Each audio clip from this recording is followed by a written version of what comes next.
নবী করিম সাল্লাল্লাহু আলাইহি সাল্লাম বলেছেন, আল্লাহর আকাশের নিচে জমিনের উপরে খাদিজার মতো উত্তম মহিলা আর নাই।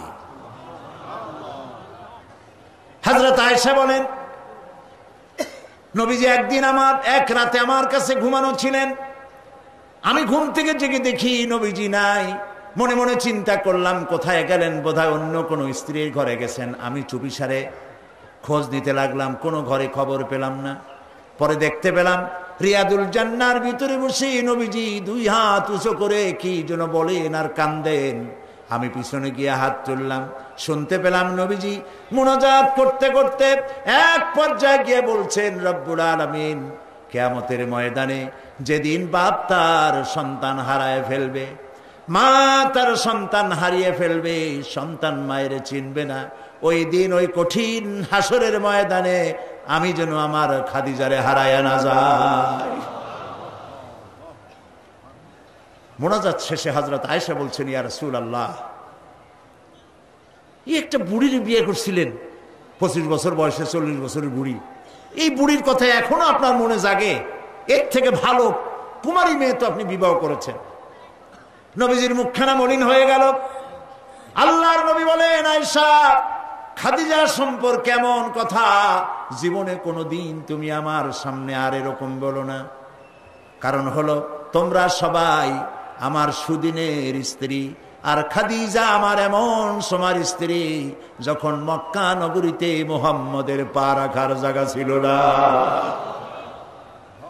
সমস্ত সম্পদ উজাড় করে দিয়েছে আমার জন্য, ইসলামের জন্য। না খেয়ে থেকেছে রাতের পর রাত, দিনের পর দিন। আরবের সব থেকে ধনশালিনী নারী, সমস্ত সম্পদ উজাড় করে দিয়েছেন আল্লাহর দ্বীনের জন্য। হযরত আয়েশা বলেন, আমাদের ঘরের ভিতরে তেমন গোশত রান্না বান্না খুবই কম হতো। আধপেটা অনাহারে অর্ধাহারে আমাদের দিন চলতো। যেদিন কোনো ভাগ্যক্রমে কোনো গোশত আসতো অথবা কোনো ছাগল দুম্বা জবাও হতো, নবীজি গোশতগুলি ভাগ করে স্ত্রীদের ঘরে ঘরে দিয়া নিজে একটা পটলার ভিতরে কয়েক টুকরা গোশত নিয়ে মদিনার রাস্তায় ঘুরে বেড়াতেন। খাদিজার কোনো বান্ধবী পাওয়া যায় নাকি? খাদিজার কোনো আত্মীয়া, কোনো বান্ধবী পাওয়া যায় নাকি? প্রিয় ভাই সাহেব, নবী করিম সাল্লাল্লাহু আলাইহি ওয়াসাল্লাম স্ত্রীদেরকে ভালোবাসতেন। হাদিস থেকে শোনাচ্ছি, হযরত আয়েশা কুমারী মেয়ে, তাকে বিয়ে করেছেন নবী করিম সাল্লাল্লাহু আলাইহি ওয়াসাল্লাম। গভীর রাত, চাঁদনি রাত, আধো আধো জ্যোৎস্না প্লাবিত রাত। নবীজি বলছেন, আয়েশা চলো আমরা একটু পায়চারি করে আসি। মরুভূমির ভিতরে গিয়ে বললেন, ওই যে একটা জিনিস দেখা যায়, চলো তো দৌড় মারি, কে আগে যায় দেখা যায়। বিশ্বনবী স্ত্রীর মনোরঞ্জনের জন্য দৌড় প্রতিযোগিতা করতেছেন, তাও সুবহানাল্লাহ কইতে ইচ্ছে করে না। দৌড়াইয়া হযরত আয়েশা রাদিয়াল্লাহু তাআলা আনহা তিনি আগে চলে গেলেন, রাসূলুল্লাহ পিছনে পড়ে গেলেন। হযরত আয়েশা খুব আনন্দ করলেন, দেখলেন আপনি কিন্তু দৌড়ে আমার সাথে পারলেন না। বাস এর কয়েক বছর পর আরেকদিন এইভাবে দৌড়ের প্রতিযোগিতা হলো রাতের বেলায়। আজকে হযরত আয়েশা বলছেন, ওই দিনের তুলনায় আমার শরীরটা স্থূল হয়ে গেছে, আমি একটু মুটিয়ে গেছি। দৌড়াইয়া আমি পিছনে পড়ে গেলাম, রাসূল আগে উঠে গেলেন। আমি হাঁপাতে হাঁপাতে যখন নবীজির কাছে গিয়ে দাঁড়িয়েছি, রাসূলুল্লাহ তাবাসসুম মুস্কি হেসে আমার দিকে তাকিয়ে বলছেন, আয়েশা, ওই সেই দিনের প্রতিশোধ আজ নিলাম। সুবহানাল্লাহ, সুবহানাল্লাহ। কিসের ইউরোপ, কিসের আমেরিকা, ইসলামী সভ্যতার জুতার কাছেও দাঁড়াতে পারবে না তারা। ওরা আজকে কি বলে, বিশ্ব কি দিবস, নারী দিবস পালন করে। বিশ্ব নারী দিবস, বিশ্ব মাতৃ দিবস, বিশ্ব ভালোবাসা দিবস। বিশ্ব ভালোবাসা দিবস ওদের দরকার, যাদের সারা বছরে কোনো ভালোবাসা নাই, তাদের জন্য একটা দিন ভালোবাসার বনিতা করা লাগে। আমার লাগে না, কারণ আমার জন্মই হয়েছে ভালোবাসার মধ্য দিয়ে। আর দ্বীন ওয়ান নাসিহা, ইসলাম মানেই হলো ভালোবাসা। সুবহানাল্লাহ, ইসলাম মানেই হচ্ছে ভালোবাসা। আমার জন্য আলাদা কোনো ভালোবাসা দিবসের দরকার নেই। ওই সেই 97-তে ওই হুজুররা যখন ক্ষমতায় ছিলেন, সেই সময় বিশ্ব ভালোবাসা দিবস পালন করতেছে। কি ভালোবাসা দিবস? কলেজ বিশ্ববিদ্যালয়ের ছাত্র ছাত্রীরা সরোয়ার্দী উদ্যানের গাছের গোড়ায় বসে গেছে, সব জোড়ায় জোড়ায় বাকবাকুম পায়রা। বিশ্ব ভালোবাসা।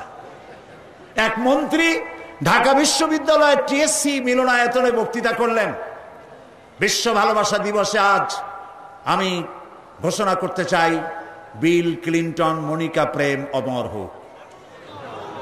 মন্ত্রী বললেন। আমি পার্লামেন্টে ধরলাম তাকে, বললাম, মাননীয় স্পিকার, বিল ক্লিন্টন তার মেয়ের বয়সী মনিকার সাথে যে কাজটা করেছে, সে কাজের জন্য বিল ক্লিন্টন নিজেই অনুতপ্ত। টিভি এবং রেডিওর মাধ্যমে গোটা জাতির কাছে ক্ষমা চেয়েছে। আর হিলারির পাও রাতের বেলায় কতবার ধরেছে, হিলারি আর তিনিই জানেন। যে অপরাধের জন্য তিনি নিজে অনুতপ্ত, সেই অপরাধের বিষয়টা নিয়ে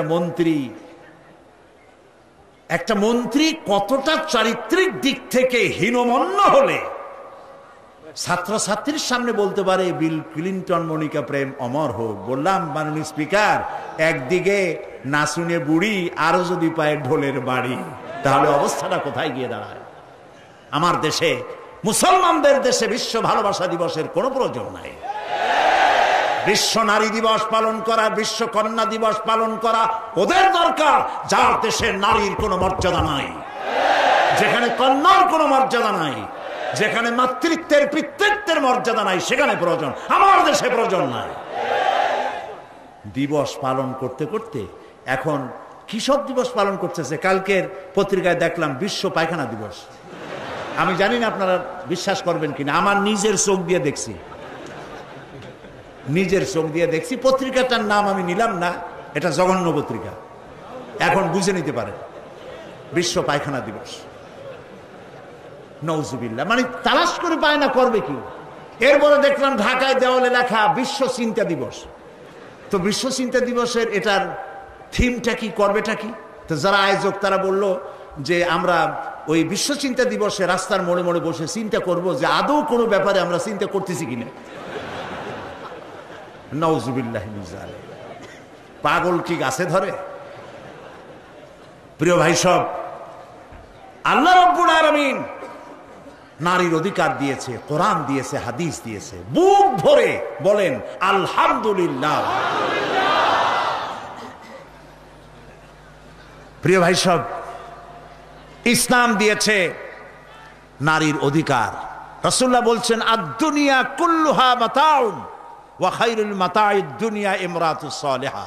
এই পৃথিবীর সব কিছু হলো সম্পদ, তার মধ্যে শ্রেষ্ঠ সম্পদ হচ্ছে সালেহা, নেককারিনী, সতীসাধ্যী নারী। আলহামদুলিল্লাহ বলেন। আল্লাহর নবী বলেন, আমার কাছে তিনটি জিনিস প্রিয়, নামাজ আমার কাছে প্রিয়, সুগন্ধ আমার কাছে প্রিয়, আর স্ত্রী আমার কাছে প্রিয়। সুবহানাল্লাহ, এই তিনটি জিনিস আমার কাছে প্রিয়। আপনার স্ত্রীকে আপনি তো এই জন্য তাকে সম্মান করবেন, ভালোবাসবেন, অনেক কারণ আছে। একটা কারণ তো এই, যেই রাস্তা দিয়ে আপনি জাহান্নামে যেতেন, সেই রাস্তায় আপনার স্ত্রী প্রহরীর মতো রাত দিন দাঁড়িয়ে আছে, সেখানে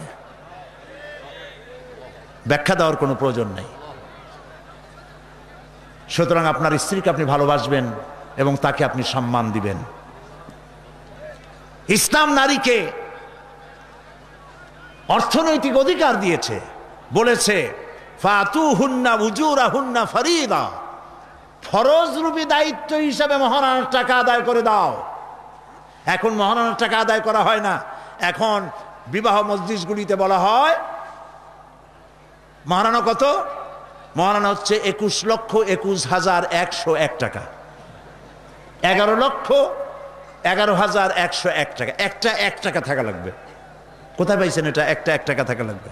আর এই যে মহারানা বাঁধা হয়, এই মহারানার টাকা আদায় করা অধিকাংশ ক্ষেত্রে আদায় করা হয় না। কথা ঠিক কিনা? কথা ঠিক কিনা? বরং উল্টা মহারণা আদায় করে নেয়। কারণ বলেন পাত্রপক্ষ। পাত্রপক্ষ মহারণা আদায় করে নেওয়ার সময় আদায় করার জন্য ঘটক, এগুলোর কি বলে? ঘটক। কোন কোন এলাকায় এদেরকে উচ্চনাক বলা হয়। এদের কাজ হলো পরস্পরের মধ্যে বিবাহ দিতে গিয়ে মিথ্যা কথা বলা, উচ্চনাক। তো এরা বলে যে অমুকের ছেলে অমুকের মেয়ের বিবাহ হবে, ছেলেকে দিতে হবে কি? ছেলেকে দিতে হবে ল্যান্ড ক্রুইজার, ছেলেকে দিতে হবে গুলশানে বাড়ি, 10 লক্ষ টাকা ক্যাশ, মঙ্গল গ্রহে অফিস। বলে ছেলে লেখাপড়া জানে কি? কলেজের বারান্দা দিয়ে কয়েকদিন ঘুরে টুরে আসছে, গলায় সোনার সেন্টেনও আছে, মাথায় ভাল্লুকের মতো চুলও আছে।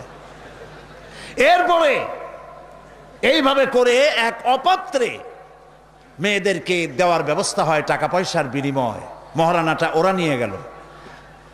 বিবাহে যদি উপহার দেয় শ্বশুর, শ্বশুর পক্ষ, পাত্র কি বলে কন্যা পক্ষ, পাত্রপক্ষকে যদি সোনা দেয়, দানা দেয়, টাকা দেয়, সব জায়েজ আছে, সুন্নত। কিন্তু চাইয়া নেওয়া যাবে না। দাবি করে নেওয়া, ডিমান্ড করে নেওয়ার নামই হলো যৌতুক। এটার নাম কি? চট্টগ্রামে কি বলে? যৌতুক। এই যৌতুক হলো শ্বশুরের সাথে এক প্রকারের কৌতুক।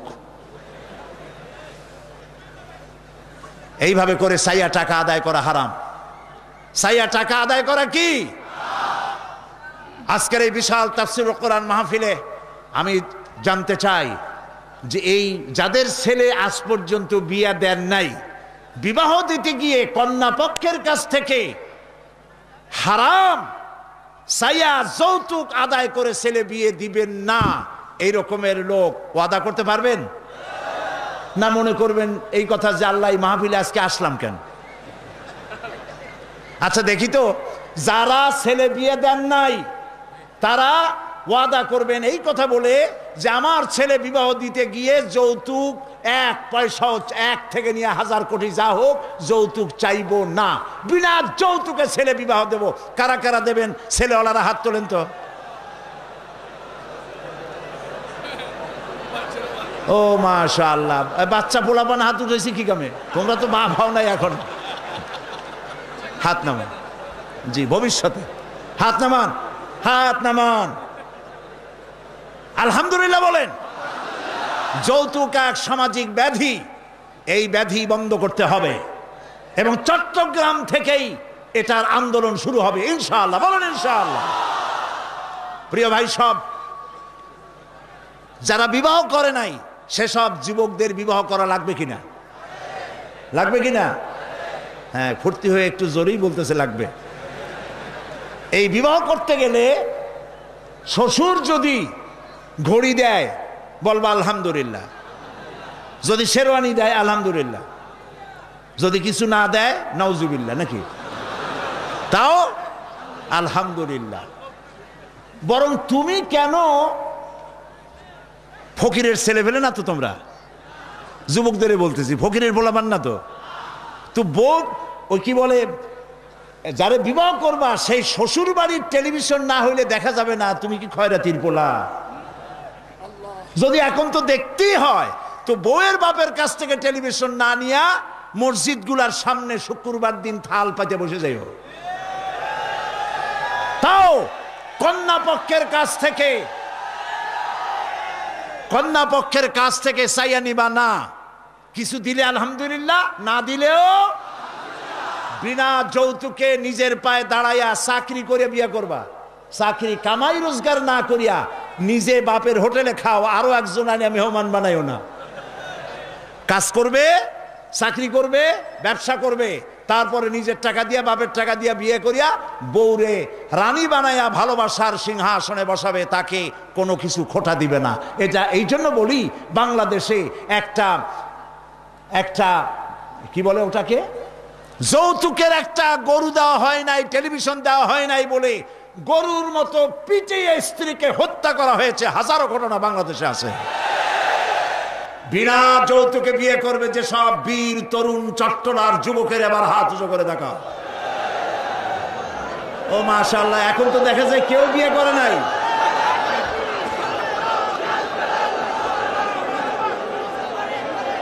আচ্ছা, হাত নামান, হাত নামান, আলহামদুলিল্লাহ বলেন, হাত নামান। এই যে ভাই, আমি কিন্তু বুঝতে পারি দাঁড়াইছেন কেন, কোমর ব্যথা করতেছে বোধহয়। বসেন, কোমর ব্যথা আল্লাহ ভালো বানাই দেবেন, জোরে কোন আমিন। আরে ভাই বসতে বলছি, বসেন।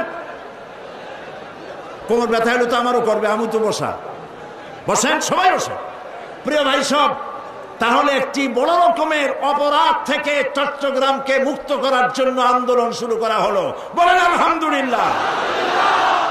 প্রিয় ভাই সব, আল্লাহ তাআলা এই নারী যখন বিবাহ হলো, আল্লাহ তাআলা তাকে অধিকার দিলেন, শিক্ষার অধিকার, লেখাপড়ার অধিকার, পড়ার অধিকার, সব অধিকার দিলেন। এরপরে দিলেন তাকে মা বানায় দিলেন। কদিন পরে কি হয়ে গেল? মা হয়ে গেল। সুবহানাল্লাহ। এখন কিন্তু ইজ্জত আরো বাড়লো। মা হওয়ার পর ইজ্জত কি হইল? আরো বেড়ে গেল। আল্লাহর নবীর কাছে প্রশ্ন করা হয়েছে। এক সাহাবী এসে বলছেন, সালা রাজুলুন ইয়া রাসূলুল্লাহ মান আহাক্কুন নাস বিহুসনি সাহাবাতি ক্বালা উম্মুক ক্বালা সুম্মা মান ক্বালা উম্মুক ক্বালা সুম্মা মান ক্বালা উম্মুক ক্বালা সুম্মা মান ক্বালা আবুক। সুবহানাল্লাহ। একজন এসে নবীজির কাছে প্রশ্ন করলেন, ইয়া রাসূলুল্লাহ, মানুষের ভিতরে আমি কার যত্ন করব, কার খেদমত করব, কার সাথে ভালো ব্যবহার করব, আমার কাছে সব থেকে ভালো ব্যবহার কে পেতে পারে? নবীজি বললেন, তোমার মা। সাহাবী প্রশ্ন করলেন, তারপরে কে? রাসূলুল্লাহ বললেন, তোমার মা। তারপরে কে? তোমার মা। তারপরে কে? তোমার পিতা। পিতার চাইতে মায়ের মর্যাদা আল্লাহ পাক কয় গুণ বাড়ালেন? সবাই বলেন কয় গুণ? 3 গুণ আল্লাহ বাড়ায় দিলেন। আল্লাহ রাব্বুল আলামিন কোরআনের কারীমের ভিতরে বলেছেন, ওয়াকাদা রাব্বুকা আল্লা তা'বুদু ইল্লা ইয়াহু ওয়া বিল ওয়ালিদাইনি ইহসানা। তোমার রবের পক্ষ থেকে চূড়ান্ত ফয়সালা হয়েছে যে আল্লাহর ইবাদত করার পর মা বাপের ইহসান করবে। সুবহানাল্লাহ। আর আমার দেশের লোকেরা কি বলে, কি করে? লক্ষ্য করতেছেন আপনারা? আল্লাহ বলেন কি আর বান্দারা করে কি? আল্লাহ বলছেন মা বাবার খেদমত করো। আমার ইবাদতের পরে আল্লাহর পরেই স্থান কার? চিল্লায় বলেন। আমাদের লোকেরা বোঝে না, না বুঝা চলে যায় ভালো কোনো খাবার, ভালো কোনো ফল কোনো হযরত, কোনো পীর সাহেবের দরবারে নিয়ে হাজির করলে, হ্যাঁ দেন, পীর সাহেবকে হাদিয়া দিবেন, দেন, কিন্তু আগে দিবেন মায়েরে। আপনার কাছে, সন্তানের কাছে সব থেকে বড় পীর হচ্ছে মা। বলেন সব থেকে বড় পীর কে? মা আর বাবা। মা আর এই দুজন হচ্ছে আপনার কাছে সব থেকে বড় পীর। পীর সাহেবের দোয়া কবুল হবে কি হবে না, আলেম সাহেবের দোয়া কবুল হবে কি হবে না, সন্দেহ আছে। 50-50। দোয়া কবুল হইলেও হইতে পারে, না হইলেও না হইতে পারে। কিন্তু মা বাপ যদি দোয়া করে, আল্লাহর দরবারে দোয়া মঞ্জুর হয়ে যায়। 100% দোয়া কবুল হয়ে যায়। সুবহানাল্লাহ বলে। প্রিয় ভাই সব, আল্লাহ রাব্বুল আলামিনের নবী বলেন, মা বাবা যখন দোয়া করে সন্তানের জন্যে, যখন দোয়া করে, বন্দুক দিয়া গুলি করলে সেই গুলি তার লক্ষ্য বস্তুর কাছে যেতে যত না দেরি হয়, মা বাপের দোয়া বা বদদোয়া আল্লাহর দরবারের থেকে দ্রুত গতিতে চলে যায়। মাকে খাওয়াও। বুড়া মা আছে না? বলেন আছে না? মা যখন বুড়া হয়ে যায়, বউয়ের কথা মতো সন্তান মায়ের সাথে খারাপ ব্যবহার করে, মুখ মলিন করে থাকে, কথা বলে না, আর মনে মনে বলে, প্রকাশ্য বলে, অনেকের সামনে বলে, বুড়ি মরে না কেন? নাউজুবিল্লাহ। বলেন নাউজুবিল্লাহ। তুমি কারে মরতে বলো? কারে মরতে বলো? তোমার মা, তোমার যখন অসুখ হয়েছে, যত্ন করেছি, বুকের সাথে আগলায় ধরেছে, সারা রাত শেয়ারে বসে বসে, বিদ্যুৎ ছিল না ঘরে, কেরোসিনের ল্যাম্প জ্বালায়া, চেরাগ জ্বালায়া কোরআন শরীফ তেলাওয়াত করেছে।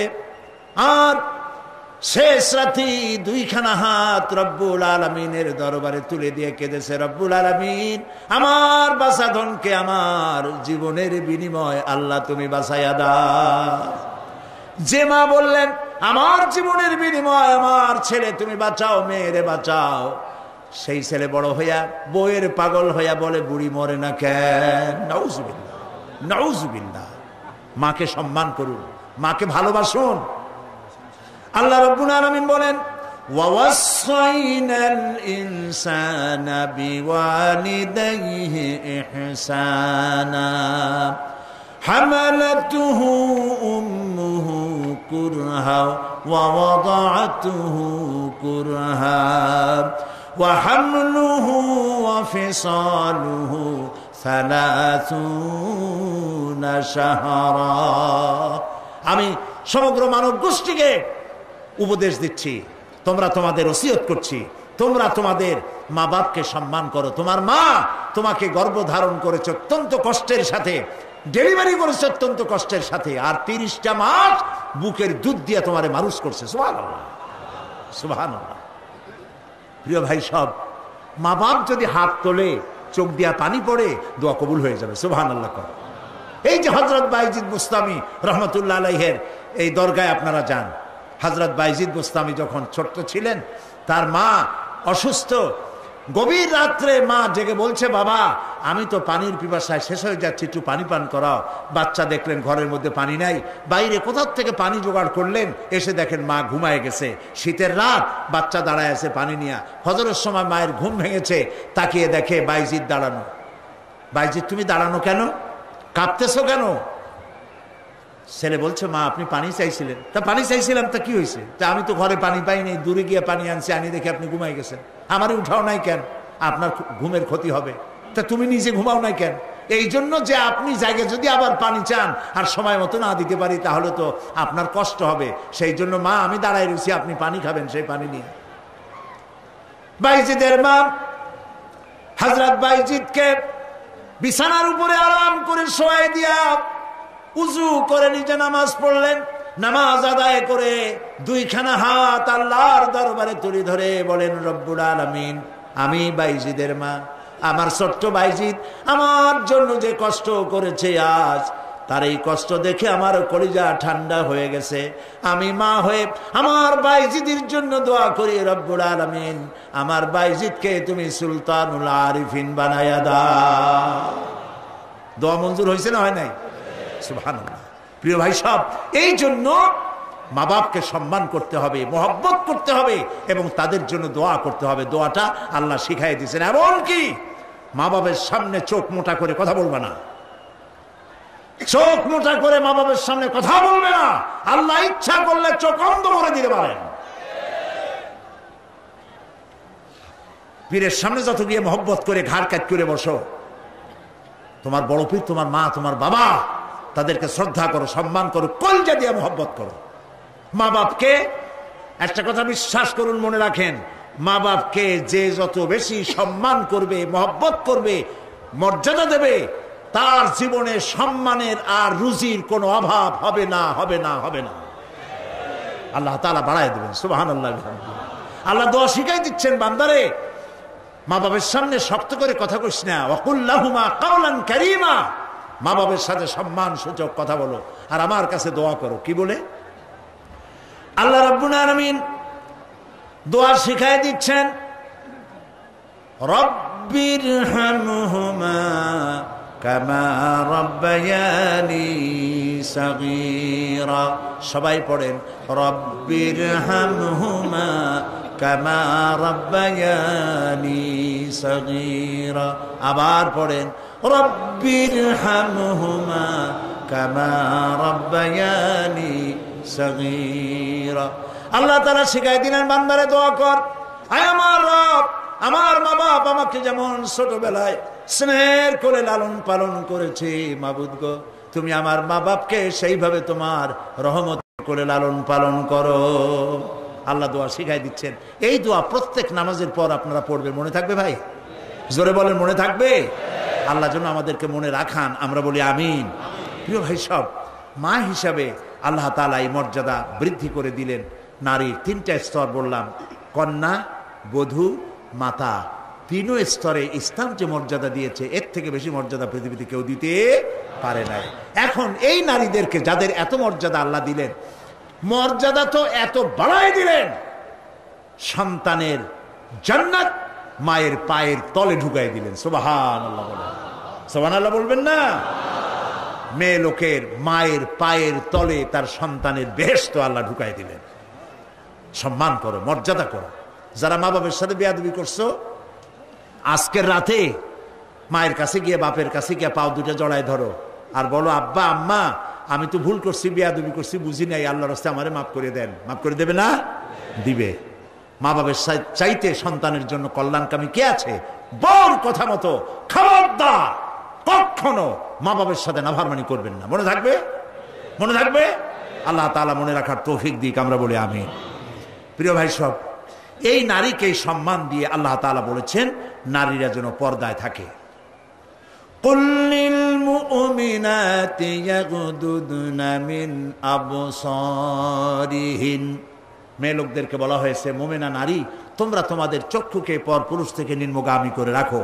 ওয়াহফাজনা ফুরুজাহুন্না, আর তোমাদের যৌনাঙ্গ সমূহ এগুলিকে তোমরা হেফাজতে রাখো, এগুলি লজ্জাস্থান সমূহ হেফাজতে রাখো, যা মানুষকে দেখিও না।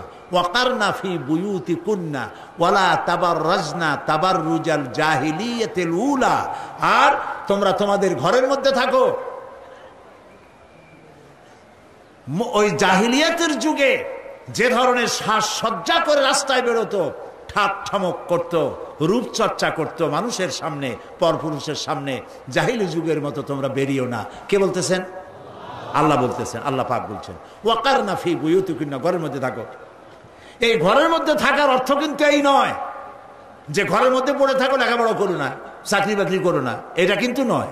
বরং নবী করিম সাল্লাল্লাহু আলাইহি সাল্লামের যুগে মহিলা সাহাবীরা ব্যবসা করেছেন। কেউ আতরের ব্যবসা করেছেন, কেউ ফলের ব্যবসা করেছেন, কেউ খেজুরের ব্যবসা করেছেন, এবং এই মহিলারা নার্সের দায়িত্ব পালন করেছেন। যুদ্ধাহত সৈন্যদেরকে নার্সিং করেছেন, যুদ্ধের ময়দানেও তারা কাজ করেছেন। কাজী ঘরের মধ্যে থাকো, তার অর্থ হলো ঘরের মধ্যে যে পরিবেশটা থাকে পর্দার পরিবেশ, যখন বাইরে যাবে তখনও এই পর্দার পরিবেশটা নিয়ে যাবে। যখন বাইরে যাবে বোরখাটা পরে যাইও, বোরখাটা পরলে ওইটা একটা ঘরের মতো, বোরখার দরজাও আছে, জানালাও আছে, আছে না? যেখানে সুযোগ আছে জানলা খুলে দেন, মুখের কাপড়টা উঠাইয়া দেখেন যেখানে সুযোগ আছে, আর যেখানে সুযোগ নাই জানলা বন্ধ করে দেন, ঠিক না? এই বোরখা পরতে বলা হয়েছে, বোরখা পরে চলবেন। এই বোরখাটা একটা নিয়ামত। বাংলাদেশ নিয়ে কথা বলি, এই বাংলাদেশে আজ পর্যন্ত যত নারীর মুখে অ্যাসিড পড়েছে, একটা দৃষ্টান্ত চাই। আপনারা বলেন আমাকে যে বোরখা পরা একটা মেয়ে লোকের মুখে অ্যাসিড পড়েছে, প্রমাণ দেন। পারবেন প্রমাণ দিতে? পারবেন? কেন পারবেন না বলেন? কারণটা কি? কারণ হলো এই, মেয়ে লোকটা যখন বোরখা পরলো সে আল্লাহর হুকুম পালন করলো। কার হুকুম পালন করেছে? আর তখন আল্লাহর দায়িত্ব হয়েছে নারীর সতীত্বের এবং তার শরীরের হেফাজতের দায়িত্ব নেওয়া। এই জন্য বোরখা পরা নারীর মুখে অ্যাসিড পড়ে না। মা বোনেরা যারা আজকে রাস্তায় বসে, প্যান্ডেলে বসে, বিভিন্ন জায়গায় বসে, বাড়িতে বসে আমার কথা শুনছেন, আমি মা বোনদেরকে বিনীতভাবে আরজ করি, যখন আপনি বোরখা ছেড়ে, যে সব মেয়েরা রূপচর্চা করে চুল পিছনে ছেড়ে দিয়ে লিপস্টিক লাগায় রূপচর্চা করে যখন কোনো দোকানে যায়, তখন দোকানের সেলসম্যান বলে, ভাবি আসেন আসেন, এই শাড়িটা পরলে আপনার দারুণ মানাবে। আরে শয়তান, শাড়ি বদলে মানাবি কিনা তার স্বামী বলবে তুই কেনা। এখন দোকানদার যদি ভাবি বলে তাতে কি মর্যাদা বাড়ে? বাড়ে না। আপনি দেখেন, বোরখা পরেন, চাদর পরেন, দোকানে যান, দোকানি বলবে খালাম্মা, শাসিয়াম্মা, বসেন বসেন, সম্মান করে বসতে দেবে এবং আপনার সামনে কাপড়গুলি খুলে ধরবে যেটা আপনার প্রয়োজন নেবেন। তাহলে বোরখায় কি সম্মান কমায় না বাড়ায়? কমায় না বাড়ায়? মা বোনেরা বোরখা পরুন, চাদর পরুন। আপনার মেয়ে কলেজ গোয়িং, ইউনিভার্সিটি গোয়িং, যেসব বয়সপ্রাপ্ত মেয়ে আছে, আল্লাহ কোরআনে বলেছেন এমন একটা চাদর পরো যেই চাদরটা পরলে পরে মাথাটা, বুকটা, গলাটা ঢাকা হয়ে যায়, এমন একটা চাদর পরো। এই চাদর পরা মুসলমানদের জন্য ফরজ। মুসলমানদের জন্য কি? আজ ফ্রান্সের প্রেসিডেন্ট জ্যাক শিরাক, এই জ্যাক শিরাক এক বিরাট সাংঘাতিক একটা বাজে কাজ করেছে। তিনি তার দেশে কলেজে, বিশ্ববিদ্যালয়গুলোতে মুসলিম মহিলাদের মুখে চাদর পরা, হিজাব পরা নিষিদ্ধ ঘোষণা করেছে। আমরা আজকে চট্টগ্রাম তাফসীরুল কুরআন মাহফিলের লক্ষ লক্ষ মানুষের উপস্থিতিতে বাংলাদেশের কণ্ঠ বাতাসে মিশিয়ে দিচ্ছি। পত্রিকার মাধ্যমে যদি সাংবাদিকরা পৌঁছাতে পারেন ভালোই হবে। অনেক ভালো ভালো সাংবাদিক আছে যারা মাহফিল এখানের মধ্যে সীমাবদ্ধ থাকে না, তাদের লেখার মাধ্যমে এই চট্টগ্রাম তাফসীরের মাহফিল ছড়িয়ে যায় গোটা বাংলাদেশ তথা বিশ্বের বিভিন্ন জায়গায়। ওই সব সাংবাদিকদেরকে ধন্যবাদ জানাই আর প্রাণ খুলে দোয়া করি আল্লাহ এদের কলমকে আরো শানিত বানিয়ে দাও। আপনারা আমাদের কথা লেখেন, আমরা জ্যাক শিরাককে বলছি আপনি যে কাজটি করতেছেন এটা আপনি প্রেসিডেন্ট হয়ে, ইউরোপের একটি বড় রকমের রাষ্ট্রের প্রেসিডেন্ট হয়ে মানবাধিকার লঙ্ঘন করেছেন।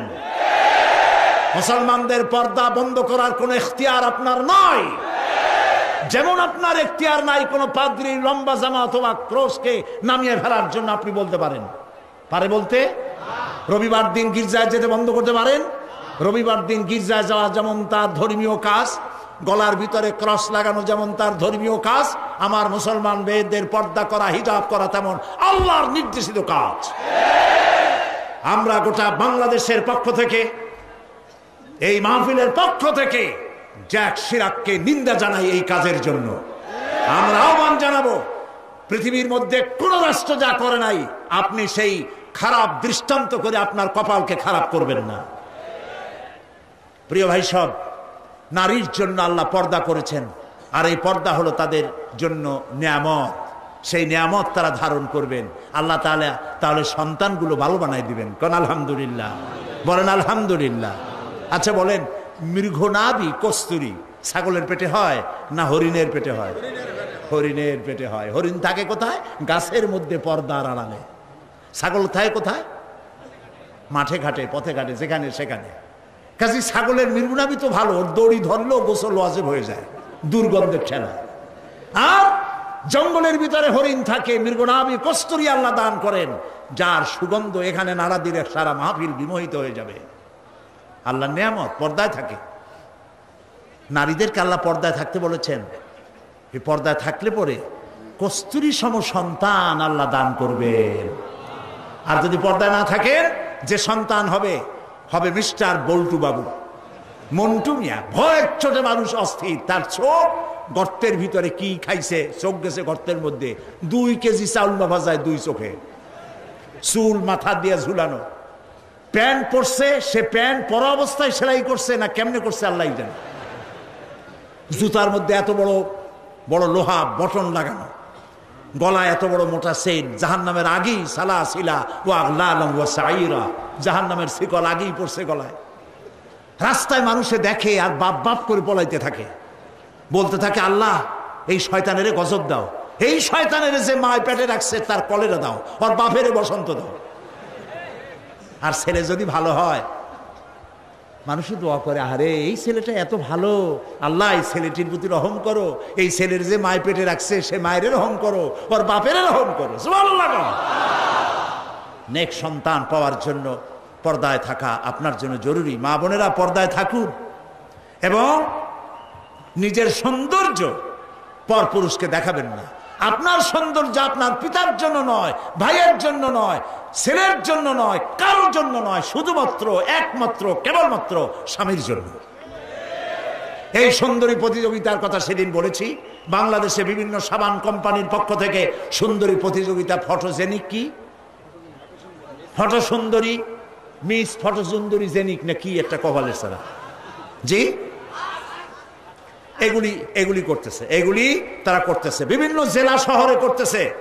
প্রিয় ভাই সব, আমি সেদিন বলেছি, আজকে লক্ষ লক্ষ লোক, সকলকে বলি, মিস বাংলাদেশ অথবা ফটোজেনিক সুন্দরী প্রতিযোগিতা যেখানে হবে সেখানেই বাধা দিবেন। ফটোজেনিক সুন্দরী প্রতিযোগিতা বাংলাদেশের মাটিতে হতে দেওয়া হবে না।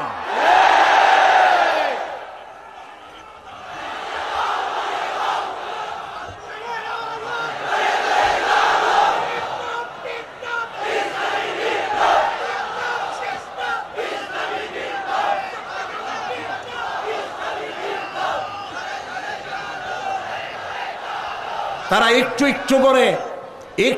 একটু করে আগাচ্ছে, আমরা সহ্য করি কদ্দূর দেখাচ্ছে। আপনারা যদি কথা না বলেন তাহলে এরপর মিস বাংলাদেশ শুরু হবে। মিস বাংলাদেশ এখনো করতে পারে নাই, সাহস পায় নাই, এখন ছোট্ট ছোট্ট করে করতেছে, এরপরে মিস বাংলাদেশ করবে।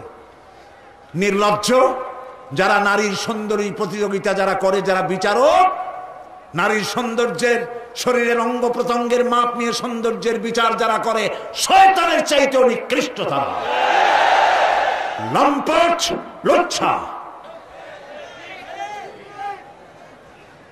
আমাদের দেশকে কোনো অবস্থাতেই আমরা অশ্লীলতার পথে ধাবিত হতে দিতে পারি না।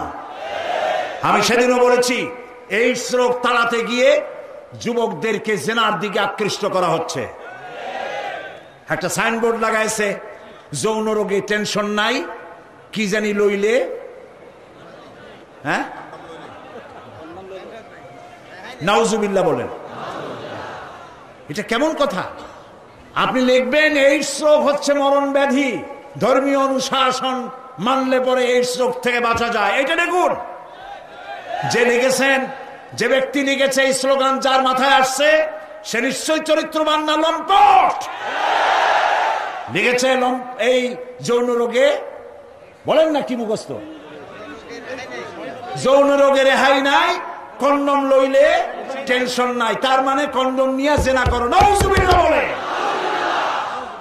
আমি সব জায়গায় বলে এসেছি, চট্টগ্রামের পুলিশ কমিশনার, চট্টগ্রামের ডিসি, আপনারা এই সাইনবোর্ড ভাঙেন। আপনারা যদি এই সাইনবোর্ড না ভাঙেন, আমি জনগণকে বলবো, জনগণ এই এইডসের সাইনবোর্ডকে ভেঙে গুড়িয়ে দাও।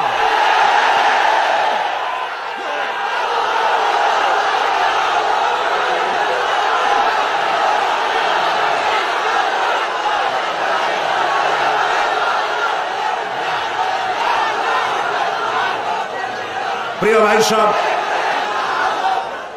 আমরা কখনো আইন হাতে নিতে চাই না, কিন্তু আমার জাতি চরিত্র ধ্বংস হলে আমরা বসে থাকবো না। আমরা কথা বলবো, আমরা আমাদের বিবেককে কারো কাছে বিক্রি করি নাই। কথা বলবো পার্লামেন্টে, সিংহের মতো গর্জন করব ময়দানে, জীবন দিয়ে দিয়ে আল্লাহর কোরআনকে প্রতিষ্ঠা করবো ইনশাআল্লাহ।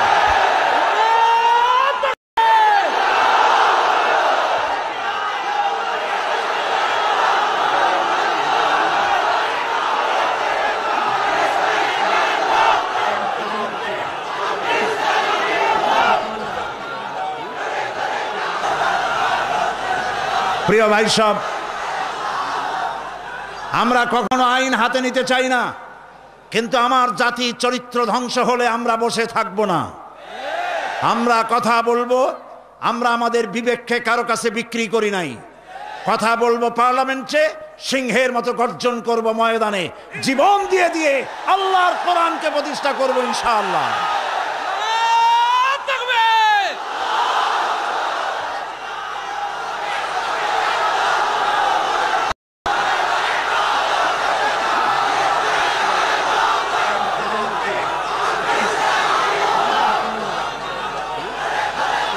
প্রিয় ভাই সব, বসুন। সুতরাং নারীকে পর্দায় থাকতে হবে এবং এই পর্দার আচরণ করতে হবে। মহিলাদের কর্মসংস্থানের বিষয়টাও ইসলাম পরিষ্কার বলে দিয়েছে। মেয়েরা কাজ করতে পারবে, কোনো অসুবিধা নাই, চাকরি করবে, লেখাপড়া করবে। নবী করিম সাল্লাল্লাহু আলাইহি ওয়াসাল্লামের স্ত্রী আমাদের মা হযরত আয়েশা রাদিয়াল্লাহু তাআলা আনহা হাজার হাজার সাহাবীদের উস্তাদ ছিলেন, হাদিস শিখিয়েছেন, ফিকহ শিখিয়েছেন, সুবহানাল্লাহ বলে, কোরআন শিখিয়েছেন, যুদ্ধের ময়দানে প্রধান সেনাপতিত্বের দায়িত্ব পালন করেছেন পর্দার ভেতরে থেকেই।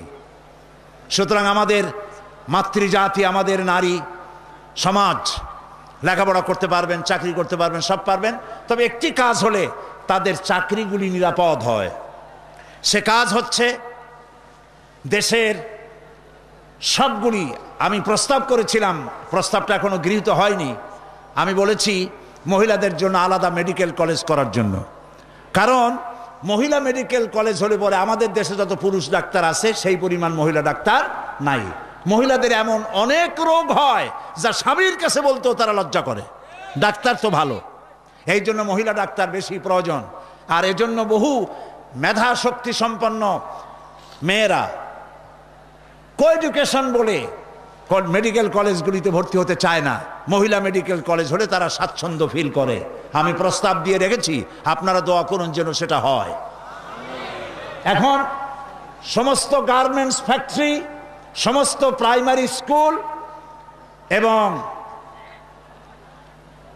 হসপিটালের মহিলা হসপিটাল, মহিলা ক্লিনিক ইত্যাদি, এগুলি যদি মহিলাদের দায়িত্বে দিয়ে দেওয়া হয় তাহলে মহিলারা নিরাপদে চাকরি করতে পারেন। বিশেষ করে সমস্ত প্রাইমারি স্কুলগুলি মাস্টার, পুরুষ মাস্টারদেরকে অন্যত্র কাজ দিয়া সমস্ত প্রাইমারি স্কুলগুলি যদি মহিলাদের হাতে ছেড়ে দেওয়া হয়, মহিলা শিক্ষয়িত্রীদের কাছে, তাহলে ছেলেরাও মায়ের মতো আদর পায়া শিখবে আর মায়েরাও নিরাপদে সতীত্ব সম্ভ্রম বজায় রেখে তারা চাকরি করতে পারবে।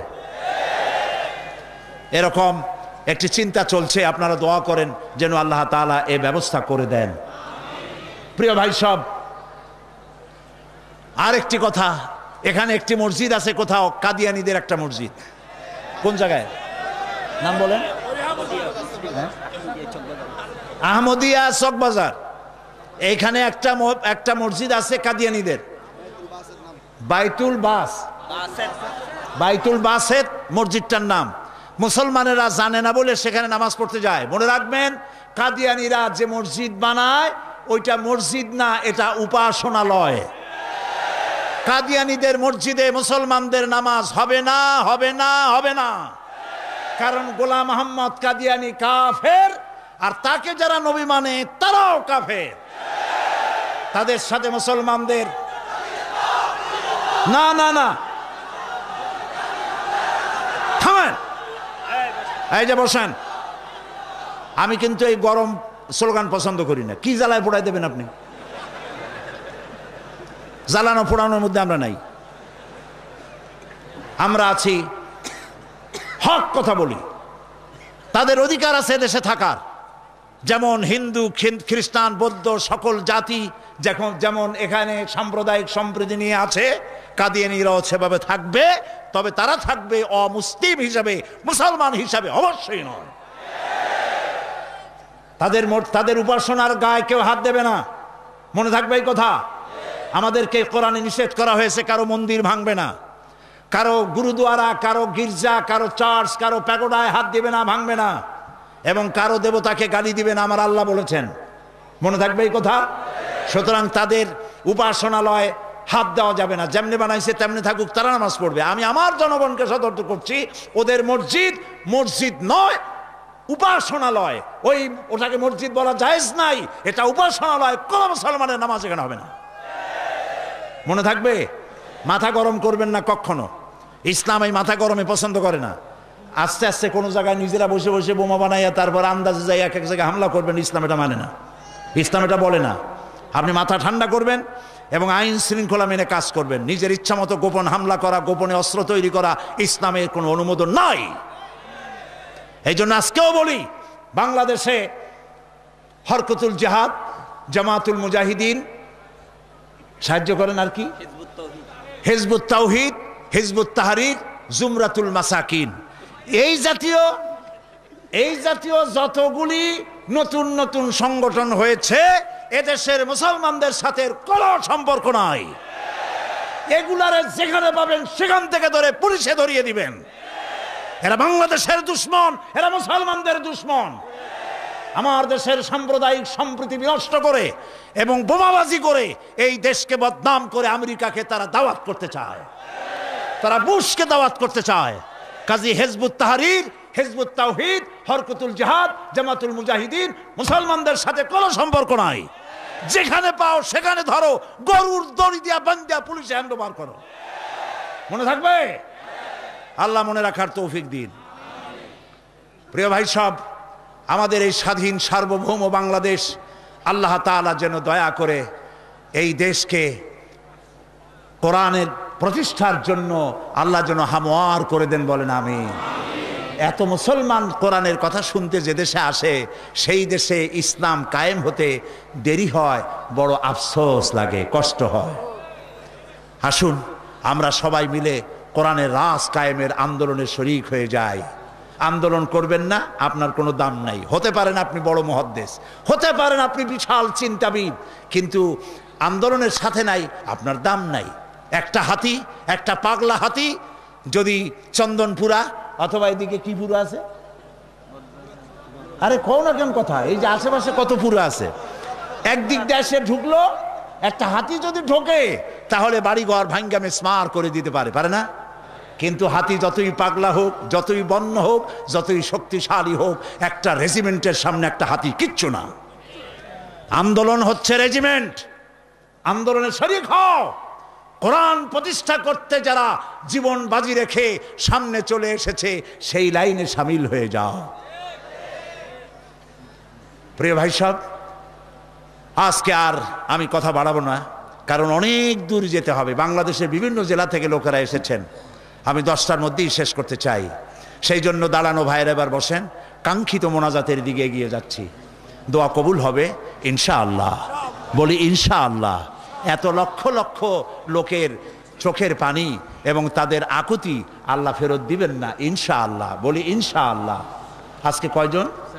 আজকে 13 জন ইসলাম কবুল করার জন্য চলে এসেছেন। বলো লা ইলাহা ইল্লাল্লাহু মুহাম্মাদুর রাসূলুল্লাহ। আল্লাহ ছাড়া কোনো ইলাহ নাই, মাবুদ নাই, উপাস্য নাই।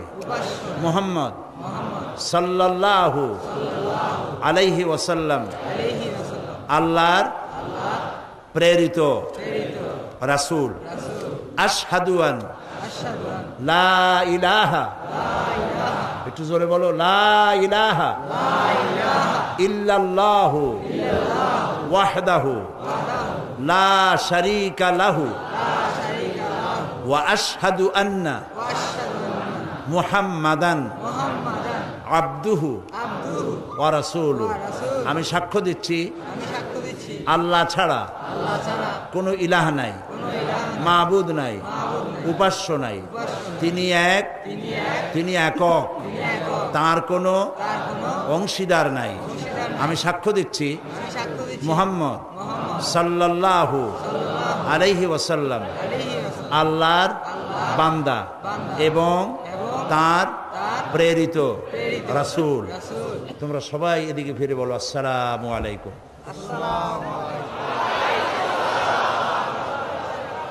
এরা এই তরুণ যুবক 13 ভাই ছিল মুশরিক, হয়ে গেল আমাদের তাওহীদবাদী ভাই। আমাদের কি হইল? সবাই বলেন আলহামদুলিল্লাহ। মহিলারা ভেতরে কালেমা উচ্চারণ করেছেন, আর আমি এই বিশাল লক্ষ লক্ষ জনতার পক্ষ থেকে এই 13 মর্দ মোমেন যারা এখন আমাদের তাওহীদবাদী ইসলামী ভাই, আমি তাদেরকে বুকে আলিঙ্গন করে নিচ্ছি।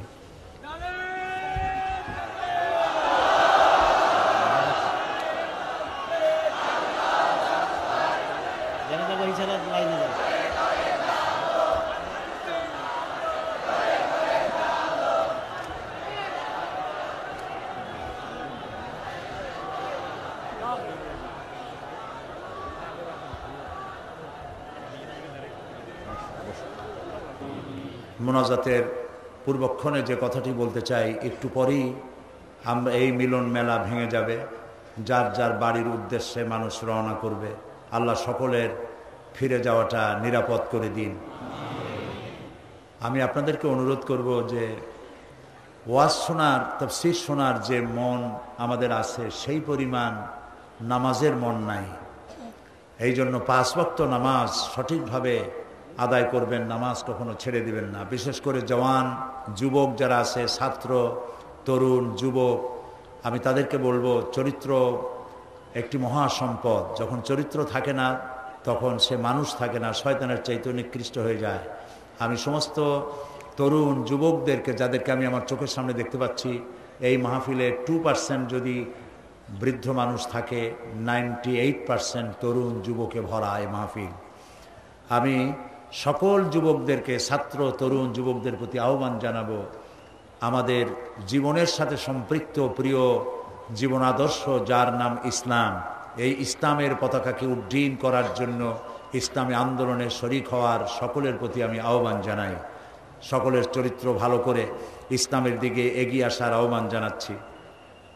এবং কোরআনকে জানার জন্য, কোরআনকে বোঝার জন্য আমি বারবার বলেছি তাফহিমুল কোরআন কেরার জন্য তাফহিমুল কোরআন ফি জিলালিল কোরআন, এই তাফসিরগুলি আপনারা কিনবেন। আজকে যখন যাবেন, শত শত দোকান, 3 শতাধিক দোকান এখানে বসেছে বই কেতাব নিয়ে, এগুলি আপনারা নেবেন।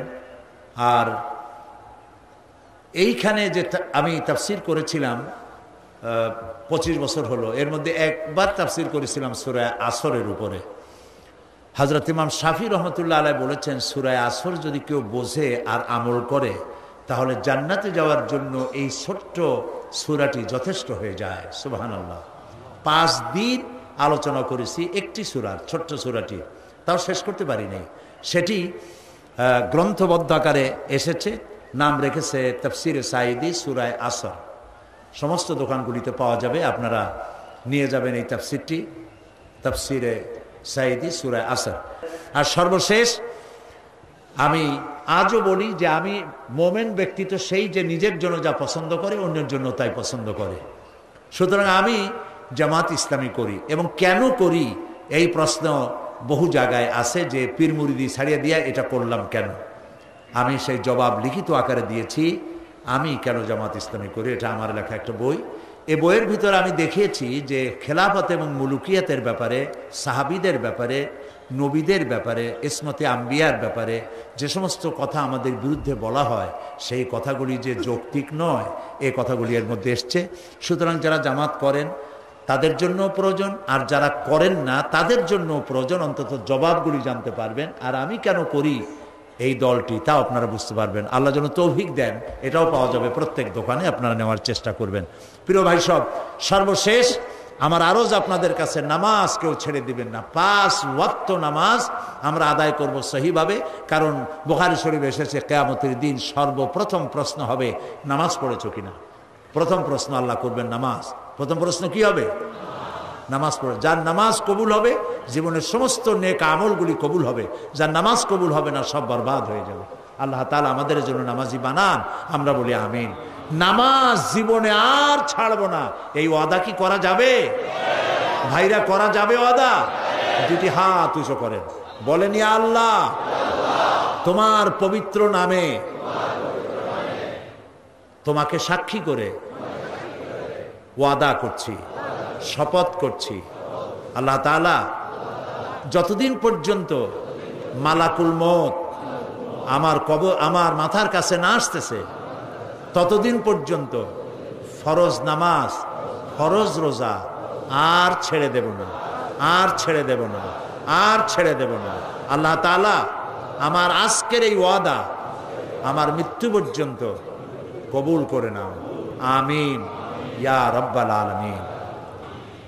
আমরা আল্লাহ তাআলাকে একটু স্মরণ করে নেই, আমার সাথে আপনারা পড়েন সুবহানাল্লাহ, আলহামদুলিল্লাহ, লা ইলাহা ইল্লাল্লাহ, সুবহানাল্লাহ, আলহামদুলিল্লাহ, লা ইলাহা ইল্লাল্লাহ, সুবহানাল্লাহ, আলহামদুলিল্লাহ, লা ইলাহা ইল্লাল্লাহ, সুবহানাল্লাহ, আলহামদুলিল্লাহ, লা ইলাহা ইল্লাল্লাহ, সুবহানাল্লাহ, আলহামদুলিল্লাহ, লা ইলাহা ইল্লাল্লাহ। ইয়া আল্লাহ, ইয়া রহমান, ইয়া রহিম, ইয়া হাইয়্যু, ইয়া কাইয়্যুম। সবাই পড়েন ইয়া আল্লাহ, ইয়া রহমান, ইয়া রহিম, ইয়া হাইয়্যু, ইয়া কাইয়্যুম, ইয়া আল্লাহ, ইয়া রহমান, ইয়া রহিম, ইয়া হাইয়্যু ইয়া কাইয়্যুম। ইয়া আল্লাহ, ইয়া রহমান, ইয়া রহিম, ইয়া হাইয়্যু ইয়া কাইয়্যুম। আল্লাহুম্মা আমিন। ربنا ظلمنا أنفسنا وإن لم تغفر لنا وترحمنا لنكونن من الخاسرين। সবাই পড়েন আমার সাথে, ربنا ظلمنا أنفسنا وإن لم تغفر لنا وترحمنا لنكونن من الخاسرين।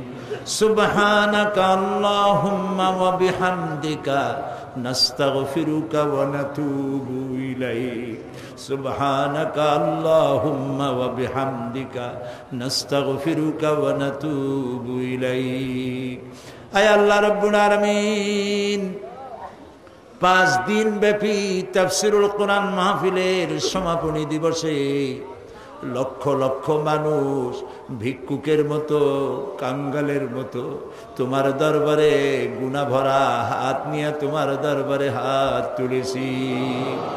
রব্বুল আলামিন, আমাদের গুনার দিকে তাকায়ও না, আমাদের বদ আমলের দিকে তাকায়ও না, আমাদের চোখের দিকে তাকাও, আমাদের মুখের কাকুতি মিনতির দিকে তাকাও। রব্বুল আলামিন, দয়া করে আমাদের জিন্দেগীর গুনাহ মাফ করে দাও। রব্বুল আলামিন, সারা জীবন গুনাহ করে করে জীবনটাকে বরবাদ করে দিয়েছি বাবু। গুনার কথা মনে হলে লজ্জায় মাথা নিচু হয়ে যায়, কারণ তুমি আমাদেরকে মেহেরবানি করেছো আর আমরা করেছি নাফরমানি। তুমি করেছো মেহেরবানি, আমরা করেছি নাফরমানি। রব্বুল আলামিন, দুনিয়ায় এমন কোন পাপ নাই যা কম বেশি আমরা করি নাই। মাবুদ গো, দয়া করে আমাদেরকে মাফ করে দাও। আয় আল্লাহ রব্বুল আলামিন, এই মাহফিলের ভিতরে জিনাকার থাকতে পারে, জুয়ারি থাকতে পারে, মদখোর থাকতে পারে, খুনি থাকতে পারে, ডাকাত থাকতে পারে, ঘুষখোর সুদখোর থাকতে পারে। আল্লাহ তাআলা, এটাও তো ঠিক যে ধরনের পাপীর মধ্যে ভালো মানুষও আছে। আয় আল্লাহ তাআলা, আমাদের মতো গুনাহগারের চেহারা দেখলে পরে তোমার গোসা হতে পারে। সেজন্য তুমি তোমার নেক বান্দাদের যাদেরকে পছন্দ হয়, আল্লাহ তুমি দয়া করে আজ সকলের মধ্যে আমাদের মতো খারাপ মানুষগুলিও চালাইয়া না। রব্বুল আলামিন, আমরা জানি ধান বিক্রি করতে গেলে ধানের সাথে তুষগুলিও বিক্রি হয়ে যায়, চিটা বিক্রি হয়ে যায়। বেগুনগুলি, তরকারিগুলি বিক্রি করতে গিয়া পোকা বেগুনগুলিও বিক্রি হয়ে যায়। মাবুদ গো, আজ এই মাহফিলের ভিতরে গুনাহগার আমরা যারা আছি, ভালো মানুষগুলোর সাথে আমাদেরকেও চালাইয়া না।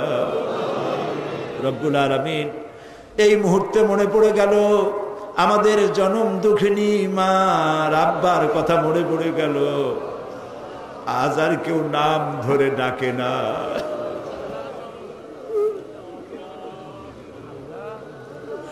বাপজান যারা মারা গেল, বাবু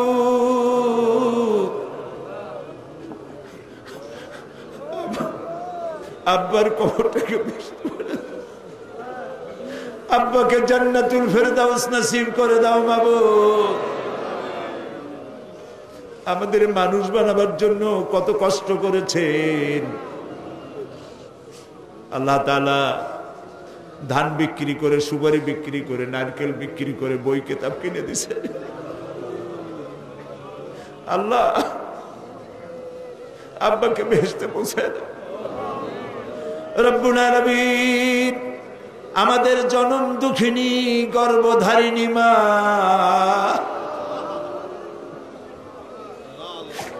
একটা অক্ষর মা, সারা দুনিয়ার মধু ঢুকাই দিছো বাবু তুমি। রব্বুল আলামিন, মা যারা হারাইছে আল্লাহ মায়ের কবরটাকে জান্নাত বানাইয়া দাও। আল্লাহ গো, মা আমাদের যাদের বেঁচে আছে সুস্থ রাখো, ভালো রাখো, খেদমত করার তৌফিক দাও। আল্লাহ, কোরআন হাদিসে যা পড়ছি সেই অনুপাতে মা বাবার খেদমত করতে পারি নাই, মাফ করে দিও আমাদেরকে বাবু। আল্লাহ, আমাদের মা বাবা যাদের বেঁচে আছে পরনির্ভর যেন হয় না, সুস্থ থাকতে ইমানের সাথে নিয়ে নিও বাবু। রব্বুল আলামিন, আমাদের দাদা দাদি, নানা নানি, শ্বশুর শাশুড়ি, আত্মীয় স্বজন যারা দুনিয়া থেকে বিদায় হয়ে গেছে মাবুদ, তুমি যদি শাস্তি দাও কেউ ঠেকাইতে পারবে না। আর তুমি যদি রহম করো কৈফিয়ত কারো কাছে দেওয়া লাগবে না। আল্লাহ, তুমি তাদেরকে মাফ করে দাও। রব্বুল আলামিন, আজকে দোয়া করি আমরা যখন স্বাধীন বাংলাদেশের বুকে লক্ষ লক্ষ মানুষ একত্রিত হয়ে তোমার কাছে দোয়া করতেছি মাবুদ, এই সময় ইরাকের মুসলমানেরা খাবার পায় না, থাকতেও পারে না। ও আল্লাহ,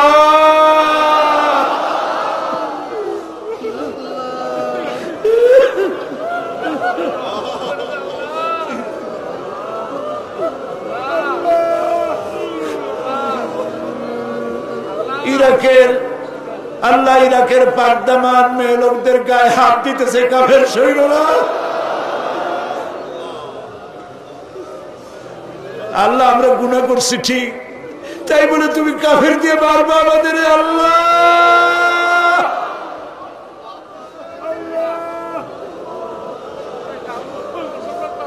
আল্লাহ, আল্লাহ, ইরাকের মুসলমানদেরকে স্বাধীনতা ফিরায় দাও।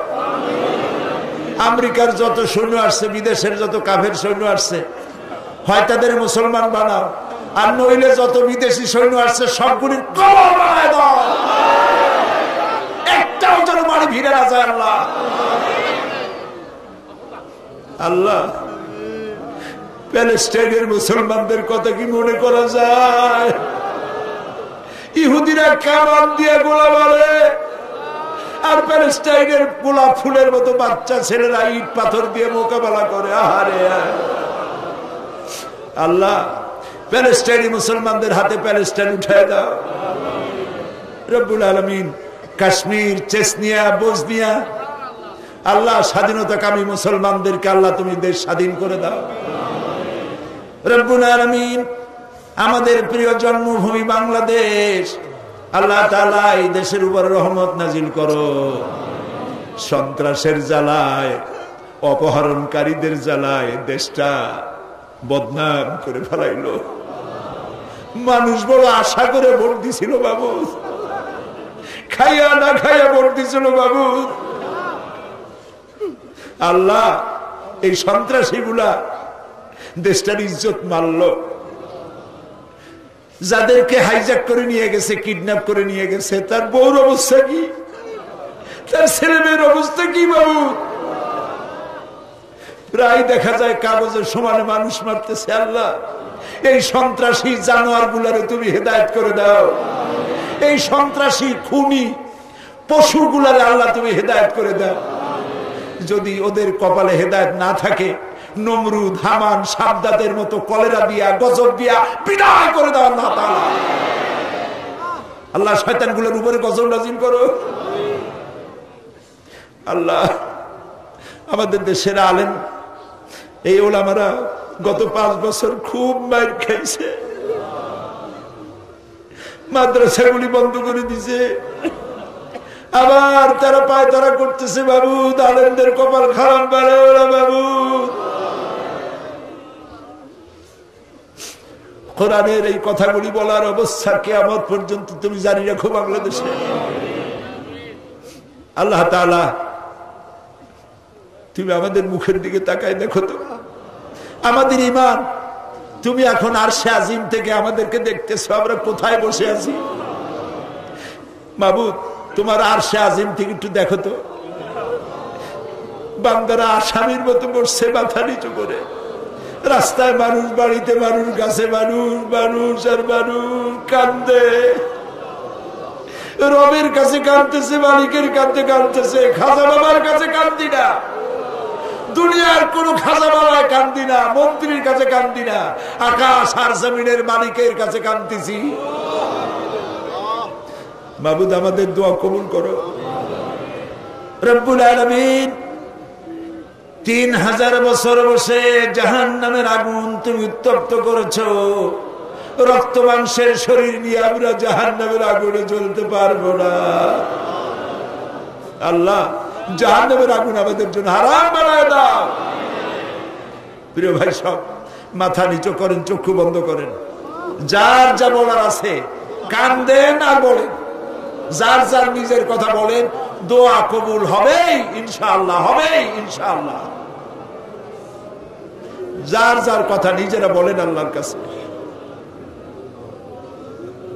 আল্লাহ সাইদি সাহেবের হায়াত দারাজ করুন, আল্লাহ সাইদি সাহেবের হায়াত দারাজ করুন, আল্লাহ তাকে সুস্থ করে দাও, আল্লাহ তার যত রকমের অসুবিধা আছে আল্লাহ তুমি সব অসুবিধা দূর করো, সমস্ত রোগ থেকে তাকে শিফা দাও।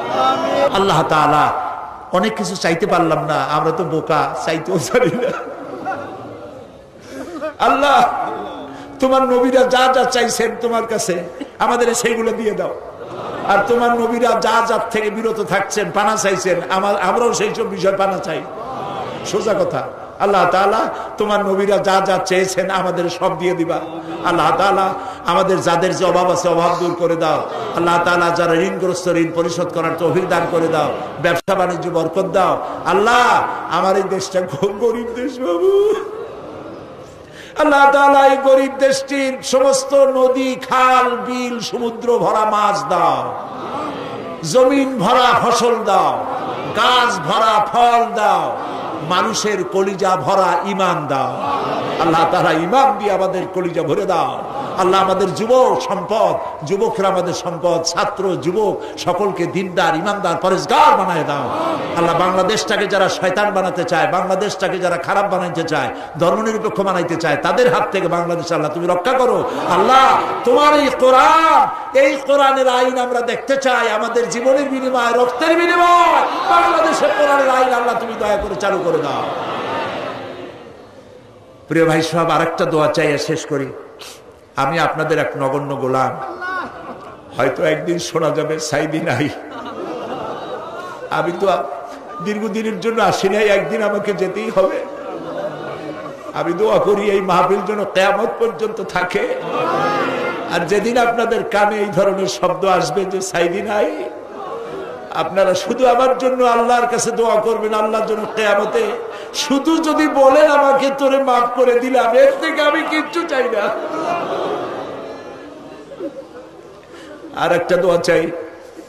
আমার বিরুদ্ধে একটা মিথ্যা মামলা দায়ের আছে সুপ্রিম কোর্টে। আজকে সকল সুপ্রিম কোর্টের সুপ্রিম কোর্ট, সকল বিচারপতির, মহাবিচারপতির কাছে হাত তুলেছে। মাবুদ, একটা মুশরিকের সামনে তোমার গোলামকে আল্লাহ লজ্জিত করো না বাবু।